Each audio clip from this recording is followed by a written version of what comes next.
मेरे प्रिय साथियों नमस्कार। तो आज हम गृह विज्ञान ते हैं तो कोशिका से आप क्या समझते हैं? इनका स्ट्रक्चर एवं इनके फंक्शन को हमें बताना है। तो what do you understanding by cell describe its structure and functions. तो कोशिका क्या है? तो कोशिका शरीर की संरचनात्मक एवं क्रियात्मक इकाई है। ये तो आप जानते हैं। तो कोशिका हमारे शरीर में क्या करती है कि हमारे शरीर की एक आधारभूत इकाई भी है और कोशिका कोशिका से मिलकर ही हमारा शरीर बनता है। पहले कोशिका के बारे में जानना ज़रूरी होता है। तो कोशिका हमने बताया कि यह है शरीर की संरचनात्मक एवं फंक्शनल यूनिट है। कोशिका कोशिका मिलकर ही हमारा पूरा शरीर बना होता है। जैसा कि इसमें लिखा है कि मनुष्य का शरीर एक यंत्र के समान है, एक मशीन के समान है। इनकी बनावट अत्यंत जटिल तथा कारीगरी का उत्कृष्ट नमूना है। जिस प्रकार मशीन के कल पुर्जों को समझे बिना उसे सुव्यवस्थित रखने में इसमें ये बताया गया है कि जिस प्रकार हम मशीन को समझना और मशीन में कितने पुर्जे लगे हैं उनको अगर हम समझ नहीं पाते हैं तो उसको हम व्यवस्थित नहीं रख पाएंगे। उसी प्रकार के जो मानव के शरीर की जो बनावट होती है उसको पहले हमें समझना बहुत ज़रूरी होता है, तभी हम इसको स्वस्थ रख पाएंगे। तो ये थोड़ा सा इंट्रोडक्शन दिया है मनुष्य के बारे में। तो मानवीय शरीर में जो अंगों की बनावट होती है उसके विषय में हमें अधिक से अधिक जानकारी अर्जित करना चाहिए। वैज्ञानिक भी बहुत समय से प्रयासरत है कि हमारे शरीर में क्या है, कैसे कार्य करते हैं, क्या होता है। तो इस सभी कार्यों का ज्ञान होना ही शारीरिक क्रिया विज्ञान कहलाता है। तो शरीर रचना एवं क्रिया विज्ञान को संपूर्ण ज्ञान अनिवार्य है, क्योंकि यह दोनों एक दूसरे के पूरक भी हैं। जो मेन क्वेश्चन है हमारा वो है कोशिका क्या है, इसे आप समझ लेते हैं। जो इंट्रोडक्शन था इसका मानव शरीर की सबसे सूक्ष्मतम इकाई है या छोटी इकाई है। कोशिका जीवित पदार्थ की एक रचनात्मक एवं क्रियात्मक इकाई है जो स्वतंत्र रूप से जीवन की क्रियाओं को चलाने की क्षमता भी रखती है। कोशिका प्रकृति जनित प्राणयुक्त तथा सजीव पदार्थ है जिसका यांत्रिक विभाजन होना संभव नहीं है। हमारा शरीर सूक्ष्म कोशिकाओं के मिलने से बना होता है जिन्हें सूक्ष्मदर्शी यंत्र द्वारा ही देखा जा सकता है। तो हमें क्या समझ में आया कि जो हमारा शरीर है कोशिका कोशिका से मिलकर बना है और जो कोशिका होती है ये छोटी से छोटी इकाई है। यही हमारे शरीर की फंक्शनल इकाई है, यही इसकी रचनात्मक इकाई है। मतलब कोशिका ही हमारे शरीर की रचना करती है, कोशिका ही हमारे शरीर में कितनी क्रियाएँ होती हैं कोशिका से ही संभव है। इसलिए कहा गया है कि कोशिका रचनात्मक एवं क्रियात्मक इकाई है। कोशिका एक जीवित पदार्थ है जिसका हम काटना या बांटना या जिसका हम विभाजन डिवाइडेशन करना संभव नहीं है। इसको हम डिवाइड नहीं कर सकते। डिवाइड करेंगे तो उसका निर्जीव हो जाएगी। शरीर जो बना हुआ है तो वो सूक्ष्म कोशिका के मिलने से बना हुआ है। कोशिका को हम सूक्ष्मदर्शी द्वारा ही देख सकते हैं। जिस प्रकार से हम कोशिका को देख लेते हैं तो ये कोशिका में आप देख सकते हैं। पहले आप सेल को देख लें पूरा। तो सेल में हम दिखाते हैं आपको माइटोकॉन्ड्रिया। तो ये माइटोकॉन्ड्रिया है, ये गोल्गी अपैरेटस है और ये न्यूक्लियोलस है और ये न्यूक्लियस है। ये सेंट्रियोल है, माइक्रोट्यूब्यूल्स हैं। इसमें साइटोप्लाज्म भरा हुआ है। इसमें राइबोसोम बिखरे भी पड़े रहते हैं और ये सेल मेम्ब्रेन है। ये स्मूथ ईआर है और ये रफ ईआर है। इसमें राइबोसोम ये लगे हुए हैं। ये गोल्गी बॉडी है, ये लाइसोसोम है। हमने कोशिका के कोशिकांग देख लिए और कोशिका को हमने समझ लिया। यहाँ से अब चलते हैं नेक्स्ट पेज पर। कोशिका क्या होती है? कोशिका आकार में एक छोटी और एक दूसरे से भिन्न होती है। कोशिका के बाहर एक हल्का आवरण चढ़ा रहता है। उसका जो आवरण चढ़ा रहता है उसे कोशिका भित्ति कहते हैं। और जो जीवित पदार्थ होते हैं जो उनमें कोशिका झिल्ली कहा जाता है, प्लाज्मा झिल्ली भी कहा जाता है। तो इस आवरण में एक लचदार पदार्थ होता है जो जीवन का मूल आधार होता है, जिसे हम जीवद्रव कहते हैं। तो इसमें जो एक प्रोटोप्लाज्म भरा रहता है, इसमें कोशिका में प्रोटोप्लाज्म भरा रहता है जिसे हम जीवद्रव कहते हैं। इसमें एक द्रव भरा रहता है जिसे हम प्रोटोप्लाज्म या जीवद्रव कहते हैं। जीवद्रव को दो भागों में बांटा जाता है। तो जीवद्रव को दो भागों में बांटा जाता है। एक तो होता है कोशिका द्रव जिसे हम प्रोटोप्लाज्म बोलते हैं, दूसरा होता है केंद्रक। तो कोशिका में आप देख सकते हैं तो ये कोशिका है और इसमें जो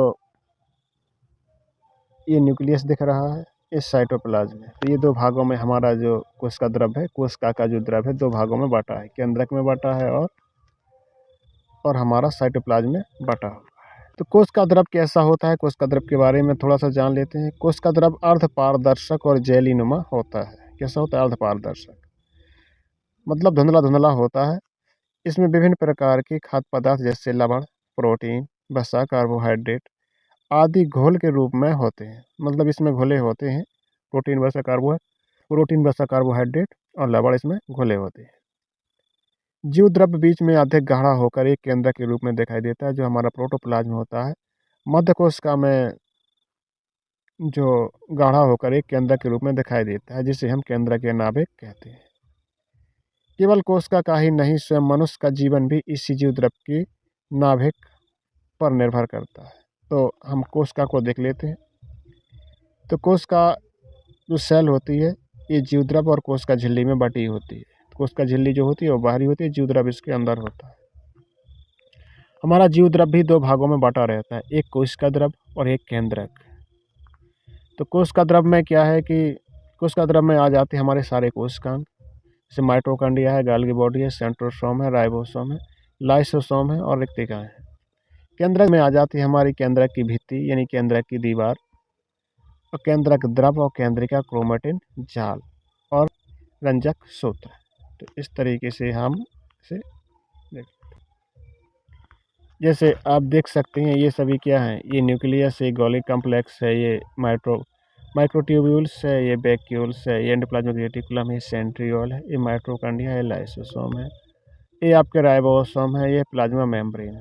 तो ये क्या है? सेल के सभी ऑर्गन्स हैं, यानी कि ये कोशिका के अंग होते हैं। इन्हीं कोशिकांगों के बारे में सबसे पहले हम जो कोशिकांग का पढ़ने जा रहे हैं वो है माइटोकॉन्ड्रिया। तो माइटोकॉन्ड्रिया में आप देख सकते हैं कि माइटोकॉन्ड्रिया कोशिका का पावर हाउस भी कहते हैं, क्योंकि यहीं से कोशिका को एनर्जी मिलती है। इसी में एटीपी सिंथेसिस होता है, मतलब एटीपी का संश्लेषण होता है। इसमें ये दो कुंडलित डीएनए है और इसकी जो आंतरिक मेम्ब्रेन है और ये मेम्ब्रेन का स्पेस है, इसमें इसे क्रिस्टी कहते हैं। ये बाहरी झिल्ली है और ये आंतरिक झिल्ली है। इसमें ये ग्रेन्यूल्स हैं और ये मैट्रिक्स है। तो इसके बारे में जानना इतना ही अभी काफ़ी है यहाँ। तो यह है माइटोकॉन्ड्रिया। कोशिका के विभिन्न आकारों के ठोस कण रहते हैं। कुछ ठोस का सूत्र की भांति होते हैं। कोशिका में विभिन्न आकारों के जो ठोस कण रहते हैं, मतलब कोशिकांग रहते हैं कोशिका के अंदर, उन्हीं को यहाँ ठोस कहा गया है। कुछ ठोस का सूत्र की भांति यानी धागे की भांति होती है, जो कोशिका द्रव में चारों ओर बिखरे रहते हैं। ये लाठी के आकार के होते हैं, इन्हें माइटोकॉन्ड्रिया कहा जाता है। तो ये कोशिका द्रव में बिखरे हैं, इस तरीके से बिखरे रहते हैं। कोशिका का इसे पावर हाउस भी कहते हैं, क्योंकि यह कोशिका को ऊर्जा देता है और कोशिका का संचालन भी करता है और कोशिका में श्वसन भी करता है। ये वसा या प्रोटीन के बनते हैं। ये प्रोटीन राइबोन्यूक्लिक आरएनए व बीच यौगिक के रूप में रहते हैं। इसमें विभिन्न प्रकार के एंजाइम विद्यमान रहते हैं। अब देख लेते हैं गोल्गी बॉडी। पहले हम गोल्गी बॉडी के बारे में समझ लेते हैं।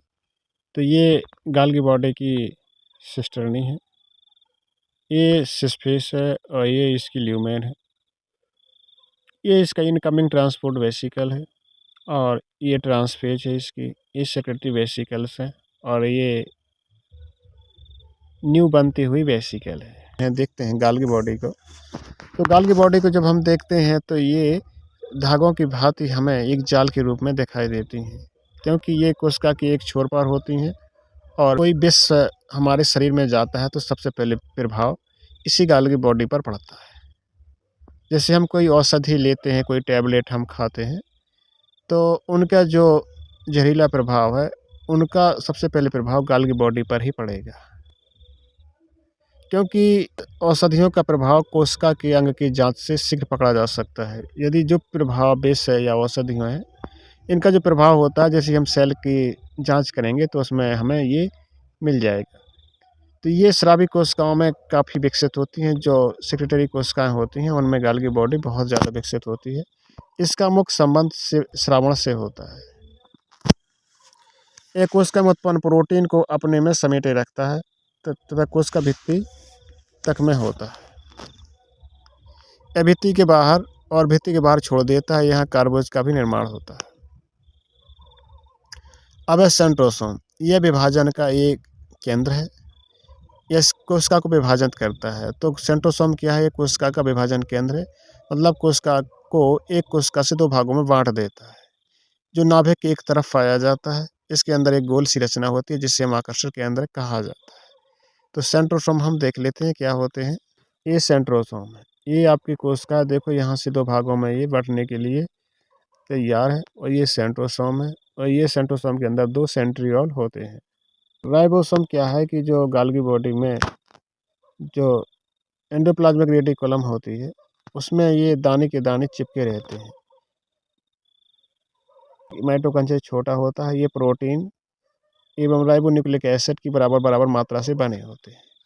समस्त कोशिका का 60% प्रोटीन इसी में होता है क्योंकि इसे प्रोटीन की फैक्ट्री भी कहा जाता है।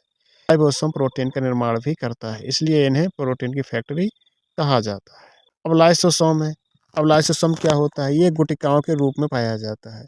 इसका कार्य कोशिका में विशिष्ट प्रविष्ट प्रोटीन, कार्बोज तथा वसा के कणों में खंडित कर पचाना है, इसलिए इसे पाचन उपकरण भी कहते हैं।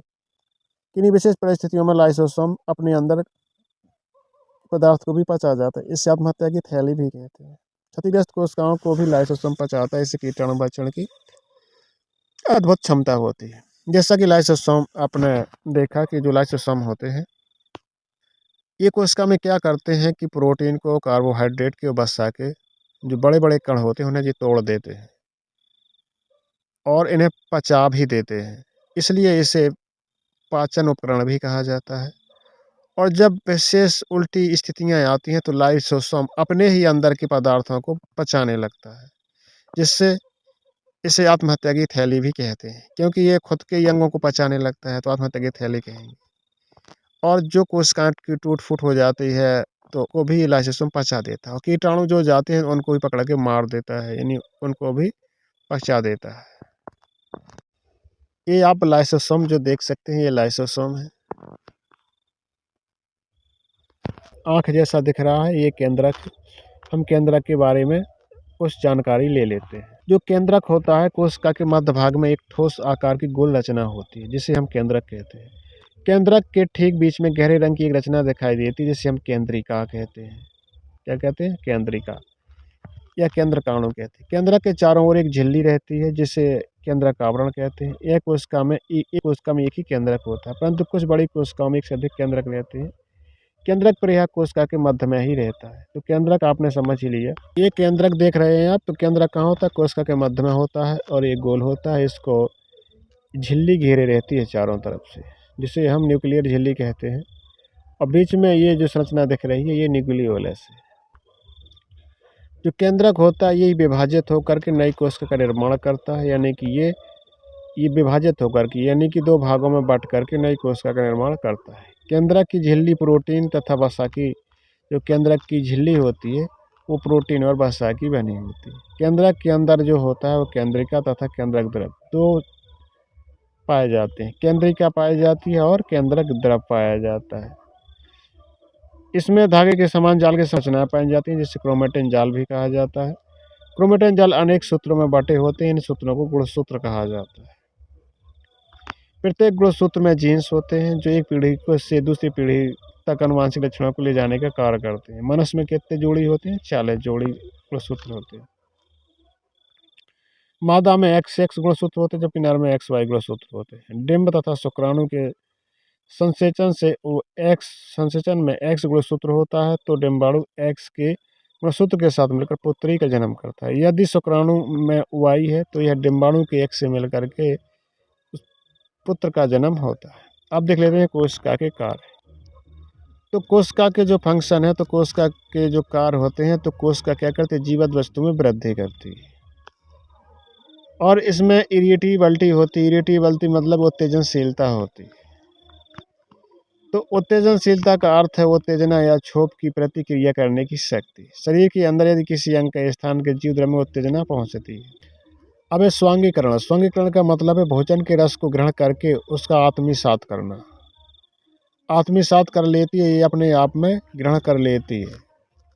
तो भोजन के रस को ग्रहण करके वो उसका ये आत्मसात करती है और इसके द्वारा शरीर को बढ़ाना स्वांगीकरण कहलाता है। हम जो भोजन करते हैं उसके पाचन से जो रस बनता है वह रक्त के द्वारा शरीर की प्रत्येक कोशिका में पहुंचता है। जैसे हम भोजन करते हैं तो उससे जो पोषक तत्व हमारे शरीर को मिलते हैं वो काय के द्वारा जाते हैं, रक्त के द्वारा पूरे शरीर में पहुंचते हैं। तो कोशिकाएं उस रक्त का स्वांगीकरण करती, उससे क्या है शक्ति प्राप्त करती हैं, जिससे कोशिका में क्या होती है वृद्धि होती, दूसरी कोशिकाएं भी बनती हैं। मतलब जनन, अब मतलब जनन अपनी जाति की उत्पत्ति करना कोशिका का विशेष गुण होता है। मतलब यदि इंसान की कोशिका है तो इंसान ही पैदा करेगी, जानवर की कोशिका है तो जानवर ही पैदा करेगी, कीट की कोशिका तो कीट ही पैदा करेगी। इसी प्रकार से इनमें जनन होता है और ये जाति विशेष होता है। प्रत्येक कोशिका अपने ही आकार, रचना, गुण वाली कोशिका को बनाती है, इससे वंश वृद्धि का कार्य भी होता है।